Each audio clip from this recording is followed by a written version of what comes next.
My name is Calantha, 31 years old, an architect living and working in Chicago.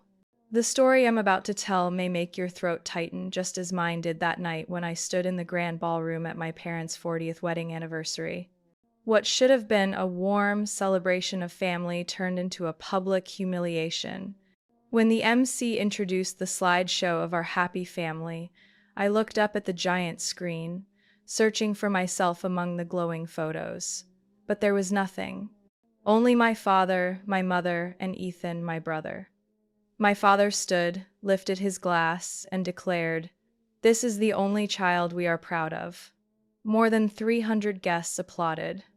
And I, sitting there like an outsider, was invisible.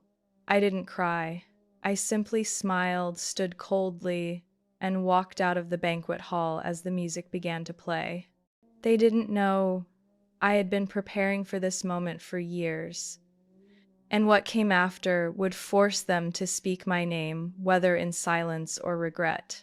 Have you ever been rejected by your parents in front of a crowd, when everyone around you laughed and chatted, while you were nothing more than a shadow in your own family? If you've ever felt that way, share it below. Like, subscribe, and stay until the end, because the journey I'm about to reveal is unlike any family story you've ever heard, and everything was only just beginning. I slipped out through the side exit, where the chandeliers no longer glowed and laughter faded into distant echoes. My heels clicked against the polished black marble floor, each step pressing into my chest like a stifled breath. My whole body trembled, but not from sorrow. It was awakening. After years of enduring their contempt, I finally saw everything clearly, and I no longer tried to justify it. My family, the polished upper-class shell, was nothing more than a mask, gleaming with money, reputation, and sweet lies. I grew up in an old mansion on the North Shore, where every Sunday morning my mother brewed mint tea in an English porcelain teapot, and my father read the newspaper in a leather chair by the fireplace. From the outside, people believed we were the model of the modern American family: successful, cultured, complete. But behind those walls, beneath the oil paintings and crystal chandeliers, an invisible order had been set long before I was old enough to understand. My father, Richard Graham, was a founding partner of one of Chicago's most prestigious law firms. He was known for his commanding presence, unshakable words, and ability to manipulate emotions with razor-sharp arguments. At home, he was no different from a supreme judge. Every decision was his, and anyone who stepped out of line was cast aside.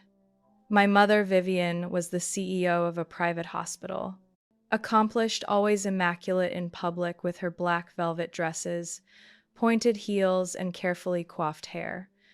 To society, she was the ideal woman. At home, she was the enforcer of order, calm on the surface, but the one who imposed the harshest standards on her children. And the child they were always proud of course, was Ethan. Ethan was 4 years older, tall, smart, accomplished. He had everything they dreamed of: a medical degree from a top school, a beautiful wife from the same social circle, a son to carry the family name, and a mansion less than 10 minutes from my parents. Every Christmas letter my mother sent to her friends had a paragraph reserved for Ethan, just appointed department chair or currently writing a book. And me? I graduated top of my architecture class at the University of Illinois with a thesis that won a statewide award. I received a full scholarship for graduate school and an invitation to work at a design firm in New York. When I brought home the news, my father dismissed it with a single line: "Why not study something more practical?" I still remember my mother's eyes, that fleeting look as if I had just announced I was going to wait tables. "You plan to live drawing houses?" she asked. "The world needs doctors, engineers, lawyers. Nobody needs artists anymore."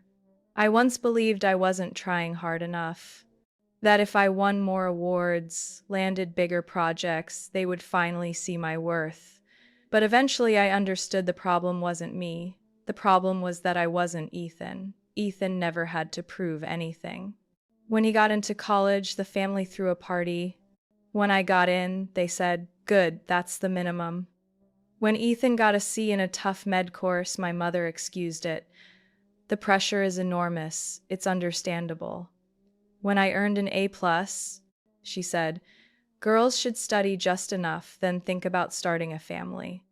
Ever since I chose architecture instead of medicine like my mother wanted, the distance between us widened. At Thanksgiving dinners, I was always seated near the children while Ethan sat with our parents and the guests of honor. When I mentioned starting my own firm, my father brushed it aside. "Young people are delusional. What could you possibly do on your own?" I learned not to react, not to fight back.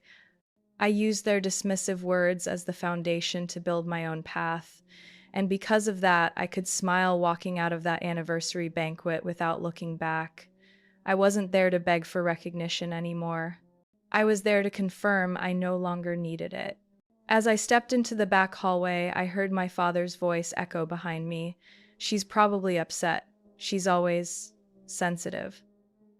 That word sensitive was a blade sharpened over decades. At 8 years old, when I cried because I was left waiting at school. At 17, when I went alone to the city council award ceremony because no one in the family came. They always used sensitive to erase the reality of my feelings. None of them knew that very night, while Ethan toasted guests in the glow of chandeliers, I sent an email to my lawyer to begin the first step of a plan I had been preparing for years. A plan that, if successful, would force the entire Graham family to face the daughter they had always dismissed as a shadow. Because I didn't need them to see me, I would make it impossible for them not to. I met Mason on a soft September afternoon, when Chicago's air carried the scent of dry leaves and sap. That day, I was at a community architecture exhibit in a local library, not for any project, just to find inspiration after months of draining commercial work. He stood quietly in front of a handmade wooden model, a symmetrical roof, little trees along the street, tiny yellow lights on the walkway. I noticed something familiar in his gaze: stillness, unhurried, with no need to impress. "Did you make this?" I asked. "No," he smiled, turning to me, "but I wish I had." We spent more than an hour together in a corner cafe, talking about details only creative people cared about. How the late afternoon light through old glass could change the color of a painting, or how a cracked wooden staircase creaked like a whisper each night. Mason was an art teacher at a public high school. Nothing impressive to share at cocktail parties or boardrooms, but he had the eyes of someone who found worth in unseen ordinary moments.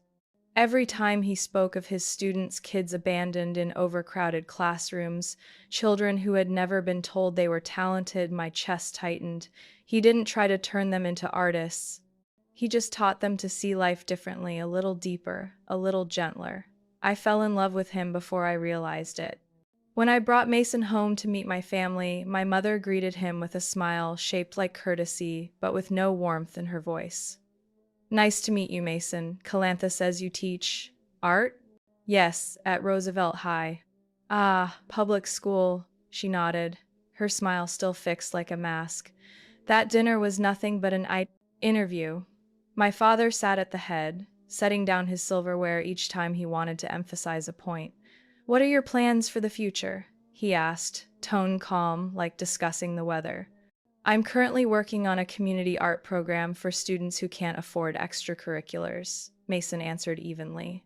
"I mean, financially, career-wise. How long do you intend to live on a teacher's salary?" The room contracted. Silence so heavy I could hear Ethan cutting his steak across the table.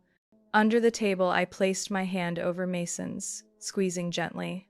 "We don't measure life's worth only by income, Father," I said, meeting his eyes. "The issue isn't worth," he replied slowly.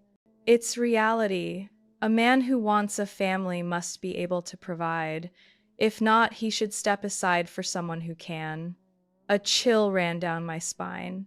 Not from anger, but from how familiar it was.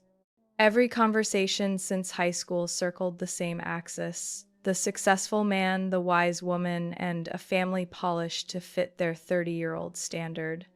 After dinner, as we walked to the car, Mason opened the door for me, then looked back at the brightly lit mansion. He stayed quiet for a long while. "You don't need to apologize," I whispered. "I'm not angry," he said. "I just feel for you." We drove through silent streets, tree shadows flickering across the windshield like unspoken memories. Later, my mother called me to her study, the room where I had spent hours as a teenager, struggling to prove I was as worthy as Ethan. "Calantha," she began, "this isn't because I dislike Mason, but you should know you're gambling your whole life on someone who can't shield you from the harshness of the world." I said nothing. "An art teacher cannot give you the life you deserve. Your father and I built an empire to protect this family. Do you think those things came from nowhere?" "Mother," I said, voice steady but not raised, "you think I need someone to shield me from the world, but what I need is someone to walk beside me, not someone to drag me into the life they built for themselves." She didn't answer, but her eyes said everything.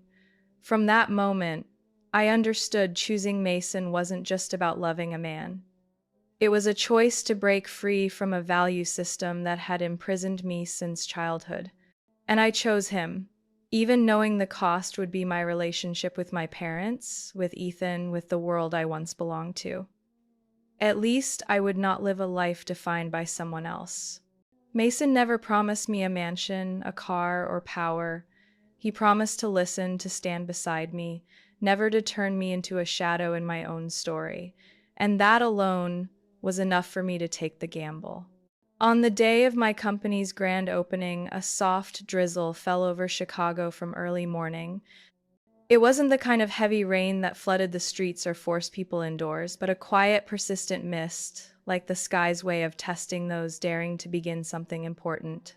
I stood by the glass doors, watching traffic crawl down Michigan Avenue, my hand tightening on the leather strap of my bag, my palm damp with sweat even though the office air conditioning was cool.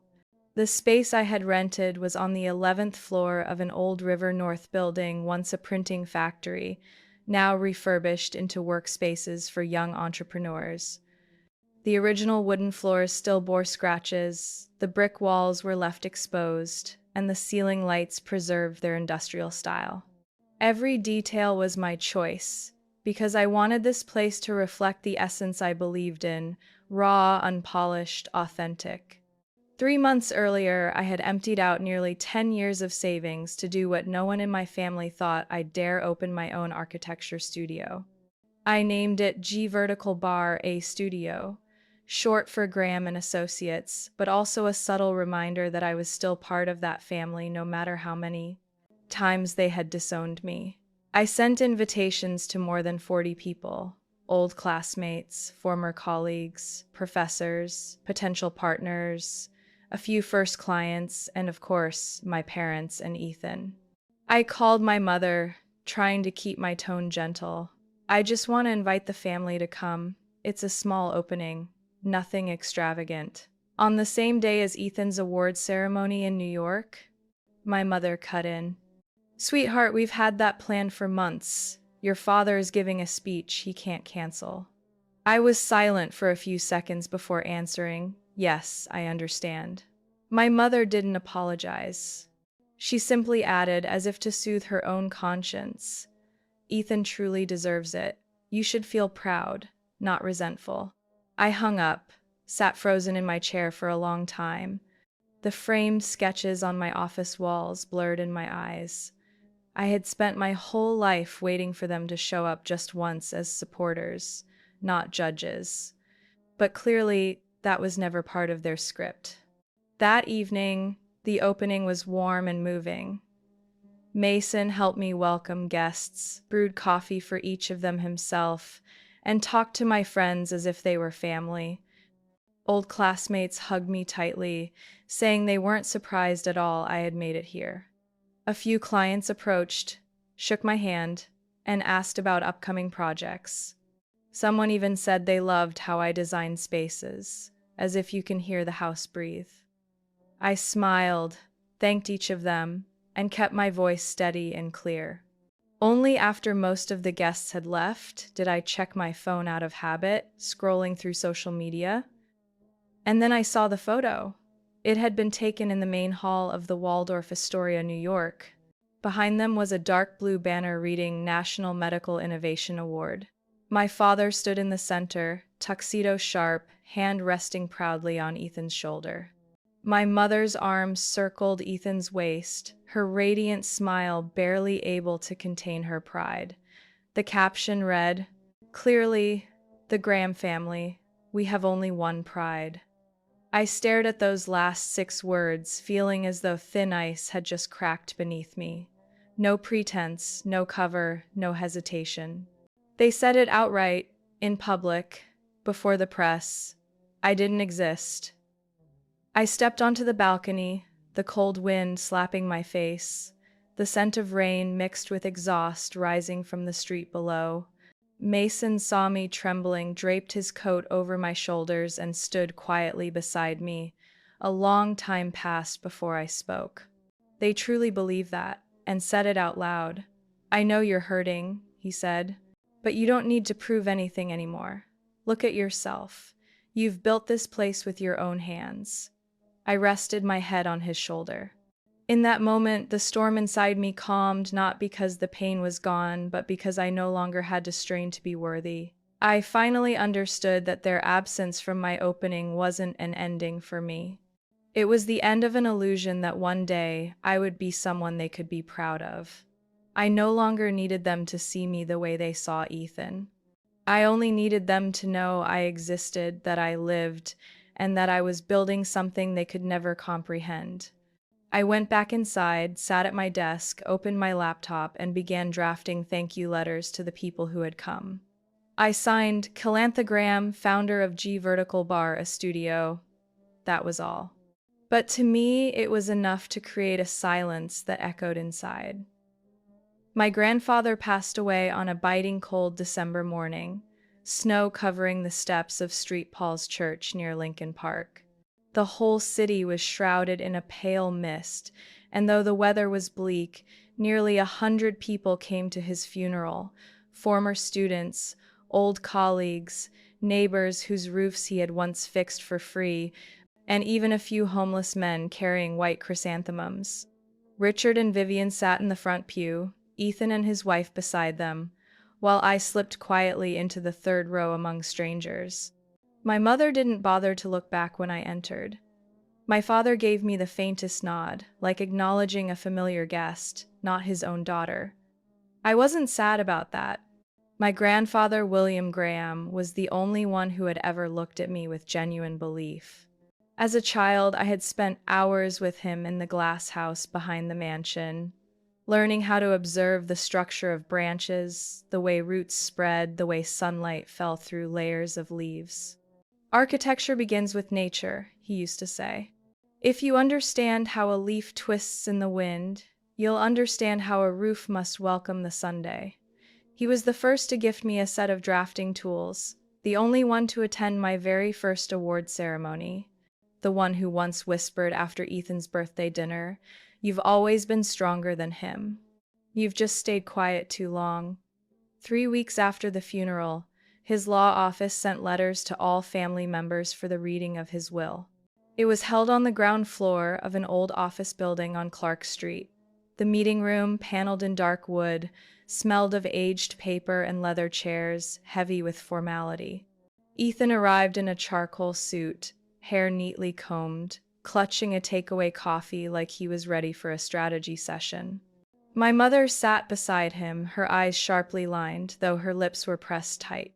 My father folded his arms, leaning back with the calm of a man convinced the outcome was already his. I entered last, steady and quiet, and chose a seat by the window. The head lawyer, Mr.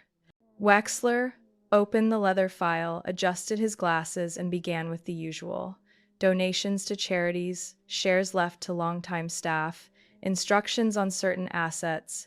Everyone listened with thinning patience, waiting for the main part: who would inherit the bulk of more than $8 million. Then he paused, looked directly at me. The property at 1138 Marlowe Street, in the western outskirts of the city, along with all accompanying land, is to be given to his granddaughter Calantha Graham. The room went silent. Condition: it cannot be sold for 5 years. Along with it, a locked wooden chest, to which only Calantha holds the key. The will includes a handwritten note from William Graham. Use this when you truly need it. Not before, not after. I lifted my eyes toward my parents. My mother leaned forward, voice sharp. Are you certain you're not mistaken? That property is the family's prime estate? William always said Ethan would manage all real estate holdings.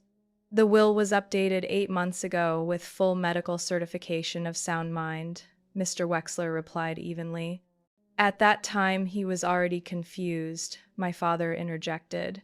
He mistook his grandson's name for the dog's. I let out a silent laugh. Ethan folded his arms, staring at me as if trying to detect a trick. Ladies and gentlemen, Mr. Wexler continued, aside from the Marlowe estate, the remainder of financial assets, stocks, savings accounts, and 2 luxury condos are divided as follows: 60% to Ethan Graham, 20% to Richard and Vivian Graham, 10% to an educational nonprofit in rural Illinois, and 10% to Calantha Graham. My mother exhaled in relief, while Ethan smirked. And the shares in William's old construction company? My father asked. That company was sold 3 years ago, Mr. Wexler said. However, the chest left to Calantha may contain related documents. We are not authorized to open it. When the meeting ended, no one spoke to me. I left carrying the wooden chest about 16 inches long, its lid carved in intricate patterns, the lock made of aged brass, heavier than I expected. Mason was waiting by the car. I slid into the passenger seat, showing him the box. What's that? My grandfather's will. What's inside? No one knows. Only he and... I trailed off, staring out the fogged window. Maybe he left more than they ever imagined. He held the chest, examined it carefully, then said softly, "Then we'll wait until you truly need it." I didn't rush to open it. Something in me, an instinct I couldn't explain, told me the moment hadn't come. But when it did, everything would change. For nearly 2 weeks after the reading, the wooden chest sat quietly on my bookshelf. I never forgot it. Its silent presence throbbed like a hidden pulse in the apartment, reminding me that I stood before an unopened door. I wasn't hurrying. Perhaps I wasn't ready to face whatever was inside. Or perhaps I needed time to release the expectation that anything my grandfather left might still carry hurt. That afternoon, while Mason was teaching an online art class in his small study at the end of the hall, I poured myself a cup of mint tea, sat on the floor, and set the chest on my lap. The wood grain on its lid resembled a map of some unexplored forest, tangled yet full of promise. I took the tiny key tied to the back, slid it into the old brass lock. A soft click, and the lid lifted. Inside lay a neatly clipped stack of documents, a sealed envelope, and a handwritten note in my grandfather's steady, resilient script. Calantha, if you're reading this, it means the time has come. They won't tell you the truth, but you have the right to know, and you have the right to choose what comes next. I opened the documents. On top was a transfer contract for shares of Graham and Flint Construction, one of the largest contractors handling city infrastructure and private hospital projects across Illinois. Signed in 2016, Party A, William Graham. Party B, me, Calantha Graham. It stated clearly 40% of the company's shares transferred to me, unconditionally, effective immediately. My eyes locked on the bold line below. Legal co-owner, protected under Illinois corporate law. Only then did I realize my father hadn't just erased me from the family emotionally. He had stripped away the legal power my grandfather had tried so hard to preserve for me. I opened the sealed envelope and found a 3-page letter on thin yellow paper. My grandfather recounted the company's history, how he and his wartime friend Flint started from a small roofing crew after storms, eventually becoming the main contractor for Chicago's urban projects in the 1980s. When Flint passed, my grandfather inherited all remaining shares, running the company until age weakened him. My father, then a young lawyer with a rising name, offered legal help to keep the company running smoothly. But within a few years, through complex structures and asset-shifting loans, he had quietly reduced my grandfather's ownership without consent. And then, as my grandfather wrote, by the time I discovered it, my son had made me a figurehead. Every decision was in his and Ethan's hands. The last line froze me. The company bears the Graham name, but it no longer carries Graham's soul. I don't want it to die with me. You have the right to decide whether that name deserves to endure. I sat still for a long time. My tea had gone cold. Outside the window, the sky turned gray, winter clouds drifting over Chicago, silent as if they too held their breath. When Mason came out, he saw my eyes, asked nothing. He sat beside me, quietly reading each page. After folding the last page, he turned to me, placing his hand over mine. "Do you understand?" he asked softly. "Since I was 28, I've been a co-owner of a construction company worth hundreds of millions of dollars, and no one ever told me that. Do you know why your grandfather chose this timing?" I nodded. "Because he knew, if I found out too soon, I'd be consumed by anger. And if it was too late, there would be nothing left to save." Mason didn't say more. He understood I was stepping Franz into territory I had avoided my entire life. Not out of fear, but because I believed I had no right to enter. Now, I not only had the right, I had the responsibility. I spent the next 3 nights combing through every company record, cross-checking public filings with the details in my grandfather's letter. Each page, each number, each clause painted a clearer picture. My father had used trust to seize control, reducing my grandfather to a figurehead rather than a true decision-maker. And Ethan, a doctor by profession, yet with his name attached to construction investments through medical partnerships, had burrowed into an industry far outside his expertise. And I, the one never deemed worthy, was holding 40% of the company they believed was theirs alone. When I closed the file, something shifted inside me. It wasn't revenge, it wasn't pride. It was a calm I had never known, a certainty that no longer depended on recognition, but on knowing exactly where I stood. Now, no one in my family knew that with a single signature, I could block every financial decision they made. I wouldn't announce it, I wouldn't send an email. I'd let them keep playing the game they thought they were winning. Because what I held wasn't just power, it was time and preparation. The first thing I did after finishing my grandfather's documents was call Natalie Pierce, my closest friend from college, now a corporate lawyer at a major Chicago firm. Natalie was not only brilliant, but meticulous.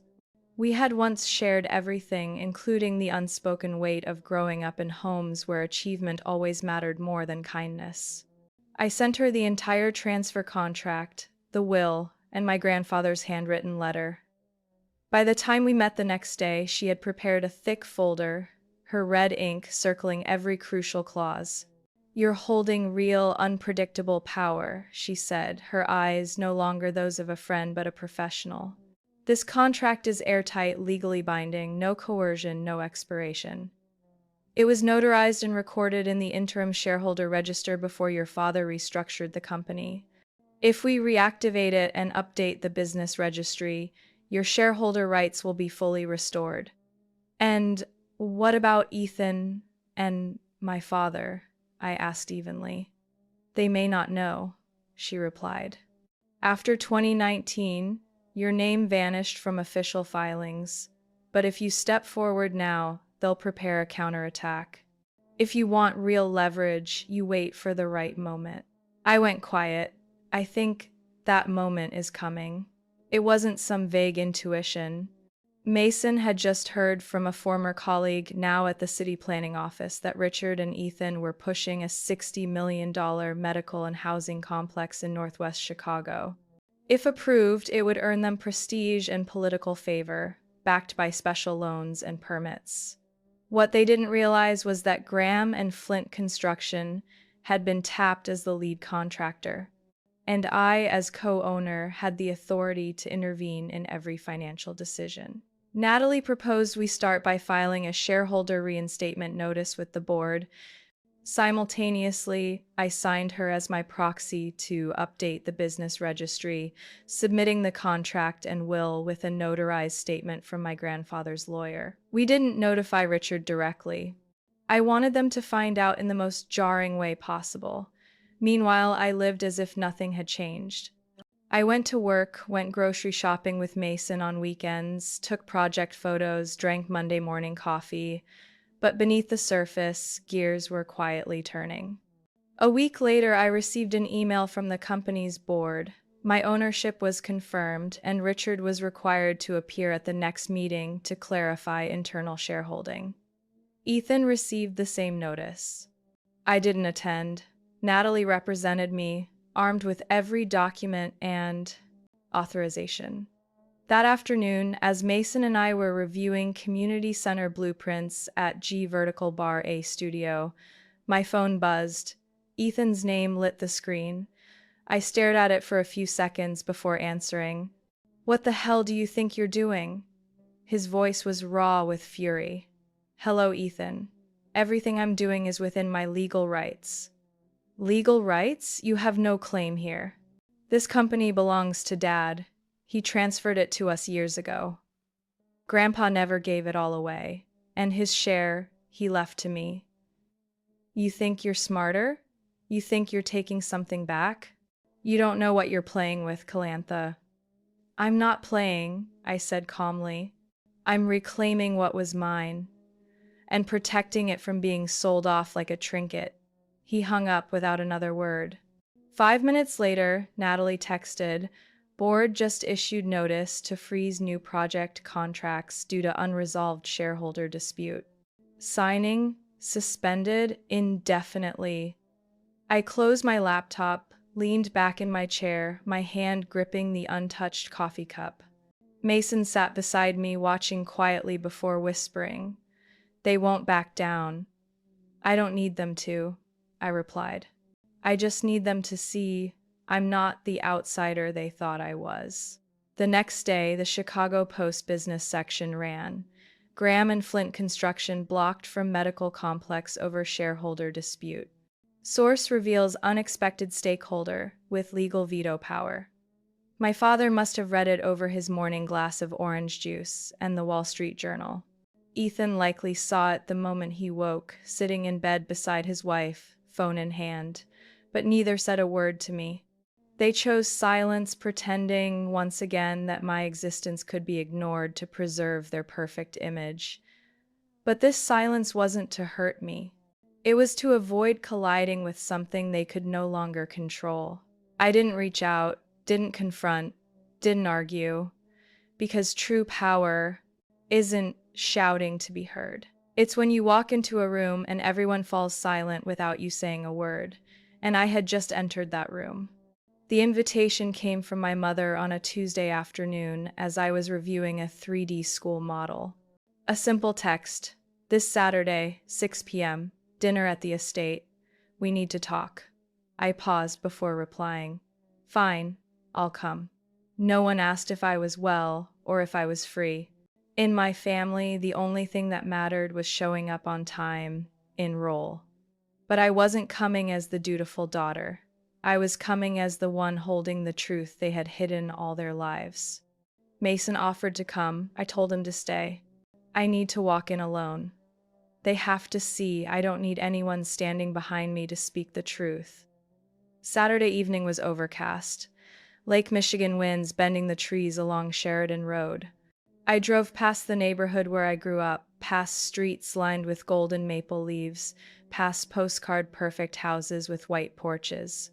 My family's mansion stood unchanged, every brick and window sealed in a time capsule no one dared open. The door was answered by Amelia, the housekeeper who had served our family for more than 20 years. She gave me a faint smile, hesitation flickering in her eyes. The dining room is ready. They're waiting. I entered the room where dinners had always been endless rituals. Speak little, eat properly, don't disappoint father. The long walnut table, silk-covered chairs, French crystal chandelier, all thick with tension disguised as formality.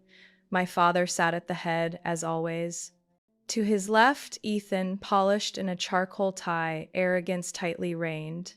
To his right, my mother, hair in soft waves, her voice rehearsed. Calantha, she began as I Saturday. Thank you for coming. I think it's time we clarified certain matters before someone pushes things too far. I poured myself a glass of water, silent. My father continued. We received notice from the board about the shares. We understand. But if you think disrupting things now will get you anywhere, remember, major decisions are never made on emotion. Ethan cut in, impatient. You're sabotaging a plan that could change our family's standing. What do you get out of this? I kept my voice steady. I'm not sabotaging. I'm stepping into the place I was excluded from for years. You were never prepared for this, my mother added. None of us thought you wanted to tie yourself to business, because none of you ever asked what I wanted. Silence fell. Amelia set down the salad plates. No one touched them. We're on the verge of a major opportunity. My father pressed on, his tone now that of a negotiator. With this project, Ethan will represent us before investors. It will be smoother if all shares are under him. Everything will be seamless, unified. He locked eyes with me. All you need to do is sign over your shares. Ethan will handle it. You'll still receive profits if you wish, but executive control isn't suited to you. Women succeed in many areas, Calantha, but running a construction company isn't one of them. I smiled, set my glass down. Daughters should just marry, not meddle in business. Is that what you mean, father? He stiffened. That's not what I... But you're right. I pulled a clipped stack of documents from my bag. I didn't come here to argue. I came to lay everything on the table, just the way you like. I spread out financial statements from the last 3 years, unapproved expenditures clearly marked. I handed copies to my mother, Ethan, and finally to him. This, I pointed, is maintenance fund money redirected to a side account, then used to pay for Ethan's new house furnishings. And this fund's earmarked for a medical project in Iowa, withdrawn to cover tuition for his children. Ethan froze, scanning the pages. Where did you get these? I'm a shareholder. Shareholders have the right to audit. My lawyer demanded transparency.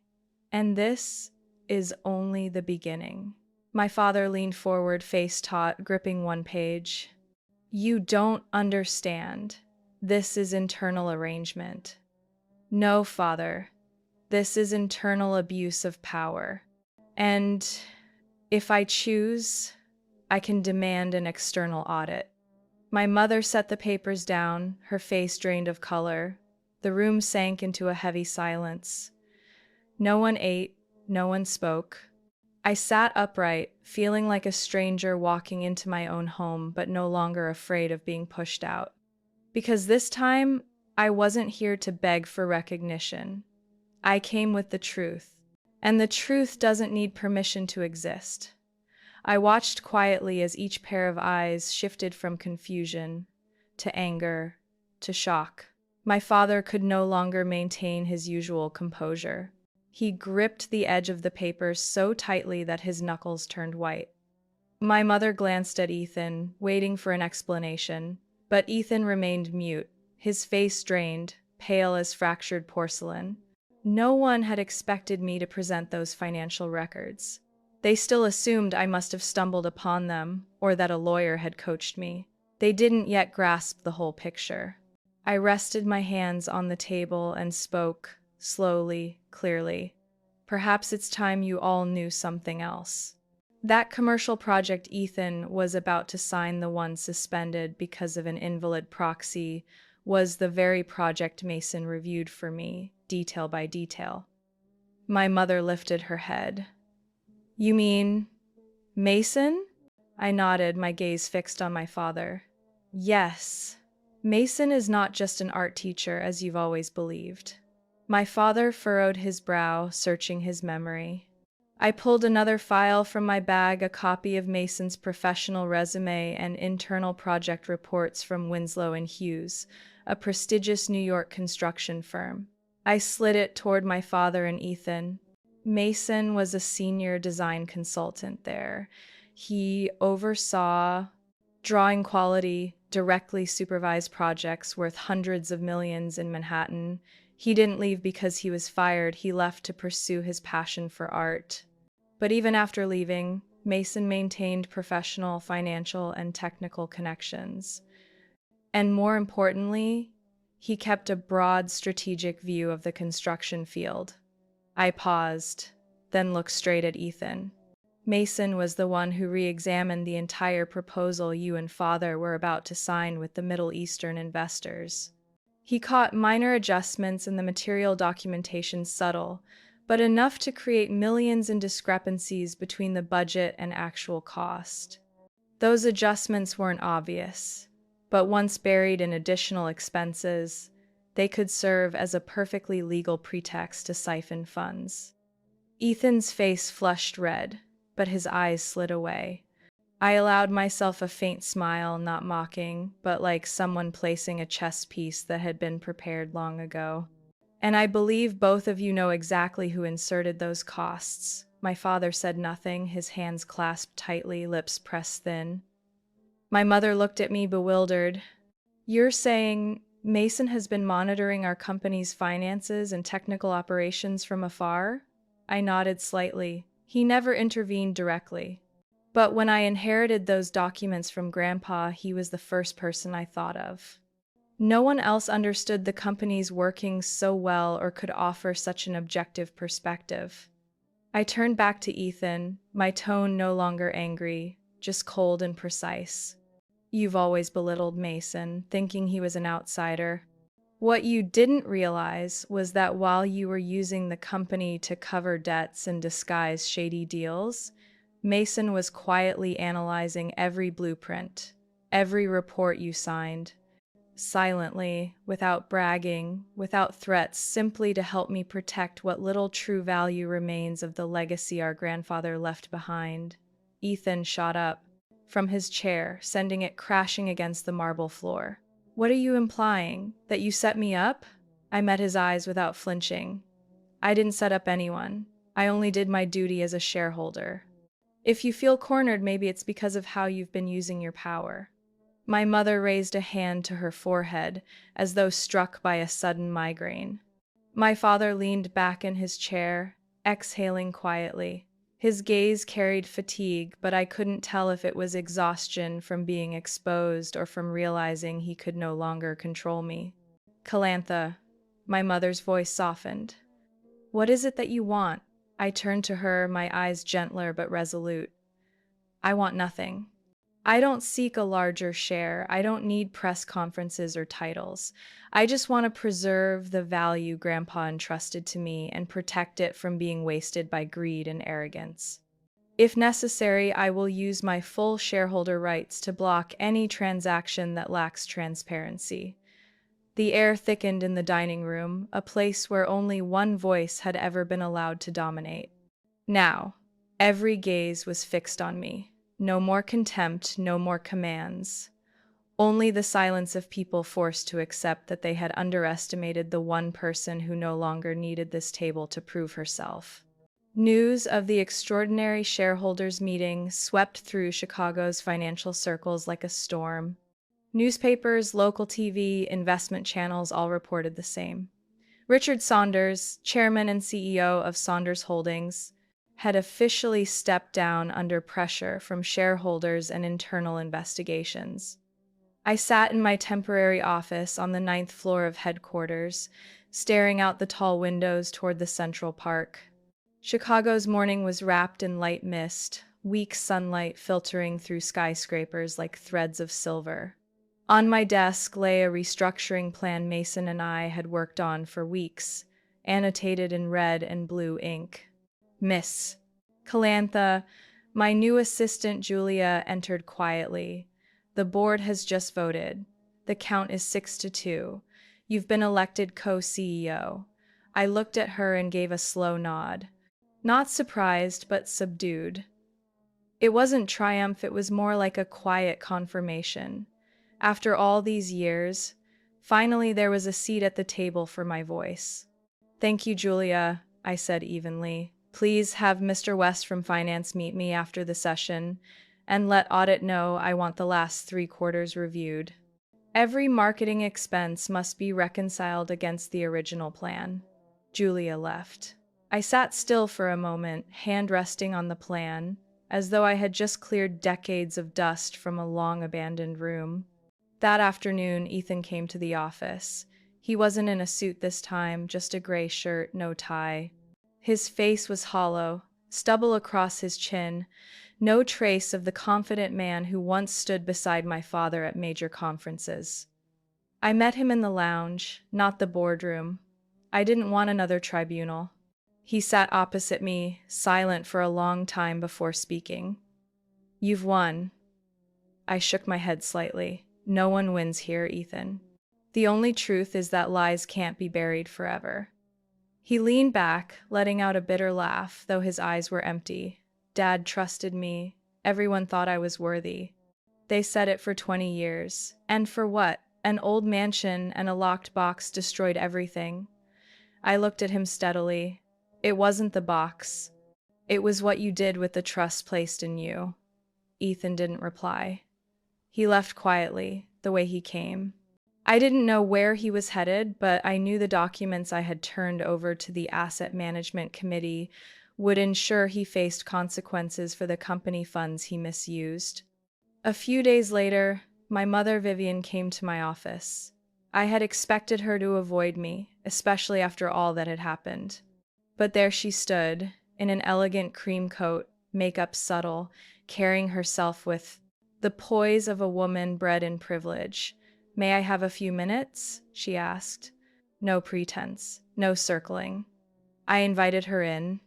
We sat across from each other, surrounded by technical drawings pinned on the walls, architectural models in progress, and unopened reports stacked neatly. I didn't come to defend Ethan, or your father, she began, her voice quiet but steady.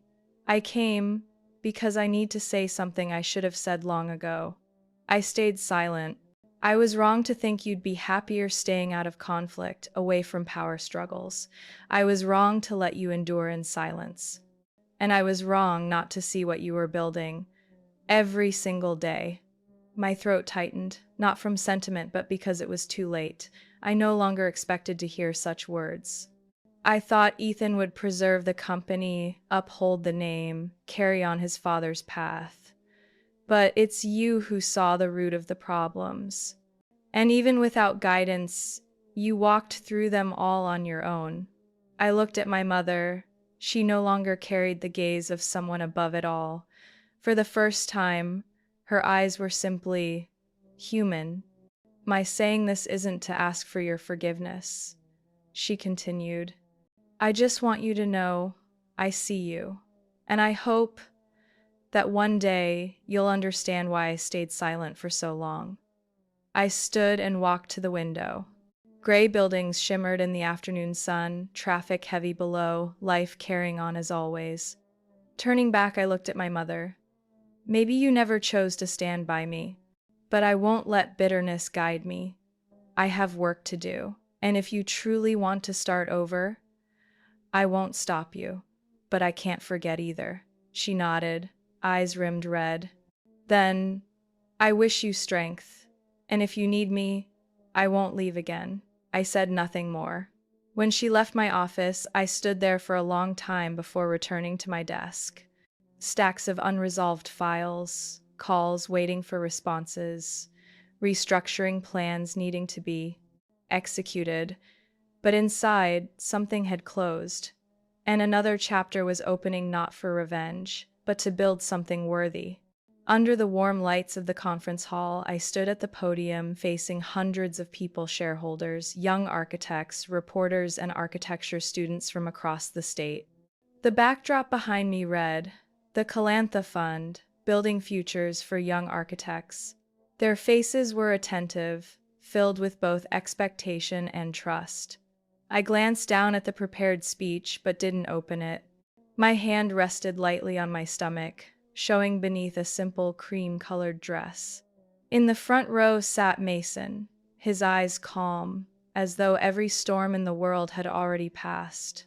"I stand here," I began, my voice steady but low, "not to tell the story of someone's failure, nor to celebrate a personal victory. I only want to share what it took me years to truly understand. Family is not supposed to be where you are belittled or forced into silence. Family, if it's real, should be where you are seen." Silence settled over the room. No hurried applause, only thoughtful stares, eyes glistening quietly. I knew, somewhere in that hall, were people who had fought just to be heard, just like me. I didn't start this scholarship fund to etch my name onto a plaque. I started it because I once was a girl living in a mansion who was never asked, "Who do you want to become? What dreams do you have?" I started it because too many young people are forced to set aside their dreams, not for lack of talent, but for lack of money, or because no one believed in them. My eyes moved toward the group of students in matching uniforms from the Chicago School of Architecture. Some bowed their heads, misty-eyed. Others held each other's hands tight. Warmth rose in my chest. A portion of company profits will be set aside each year to maintain this fund.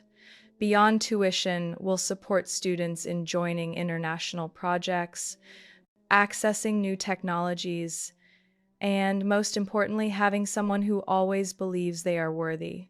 After the press conference, we didn't host a lavish party. Mason drove me back to our small suburban house, its roof tiled green, a backyard garden with rows of tomato plants already bearing fruit. I changed clothes, stepped barefoot onto the porch. A cup of ginger tea Mason had just brewed in hand. He sat beside me, watching the swing sway in the evening breeze. "You just made people cry," he said with a smile, resting his hand on mine. I smiled back, leaning my head on his shoulder. "It wasn't to make them cry. It's just everything finally came to the place it needed to." "You never destroyed anything just to call it revenge," he said softly. "You only rebuilt on what others discarded. That's what makes you different." I closed my eyes. Cicadas hummed in the distance, wind drifted through the trees, the scent of earth after rain lingered in the air. "Soon, it won't just be the two of us anymore," I whispered, placing my hand on my stomach. "Are you ready to be a father?" Mason didn't answer right away. He turned, knelt beside me, pressed his ear to my belly, then murmured, "I've been ready ever since. I knew the woman I love was the one brave enough to walk out of darkness and into the light. We didn't have the vast fortune Ethan once flaunted, but I had a company being cleaned and rebuilt step by step, passionate young staff, a scholarship fund taking shape, a man who looked at me in a way no one else ever had, and a small life growing inside me day by day. A week later, I received a handwritten letter, the writing shaky but familiar. "Calantha, I don't know where to begin. Maybe you don't need these words, but I want to write them, because I don't want to live one day in regret never having said them. You are strong, capable, and I no longer have any reason to deny that. I'm still learning to accept that you are no longer the girl living in your brother's shadow or under your parents' control. I only hope, if possible, that you won't keep the door shut to me forever. No matter what, I am still the one who gave you life, and now I'm learning how to be a mother for real, Vivian." I folded the letter and placed it in a drawer, not to forgive, not to forget, but to close an old chapter. The past would always be there, but the future was mine to write with my own hand. I stepped out into the garden where Mason was watering plants, golden sunlight spilling over his hair. Smiling, I walked slowly toward him. We didn't need words, we simply held hands. In that quiet peace, I understood I hadn't won by causing pain, but by keeping my heart intact. And that, I knew, was what Grandpa would have been most proud of. What do you think of my story? Of a woman once dismissed in her own home, who rose through her own strength and resilience, not only reclaiming her rightful place, but creating value for others as well? I believe every family hides shadows and unspoken dreams. But from them, if we stand firm, stay compassionate, and never lose ourselves, true recognition will come not through others' applause, but through peace within. Have you ever faced what I did? Ever been dismissed, pushed aside for not fitting into someone else's mold? If so, I hope you'll share your feelings because someone out there may need a word of empathy. And if you've enjoyed this story about family and the journey of reclaiming one's worth amid complex but deeply human relationships, please follow this channel. There are many more heartfelt, meaningful stories I'd love to share with you in the days ahead.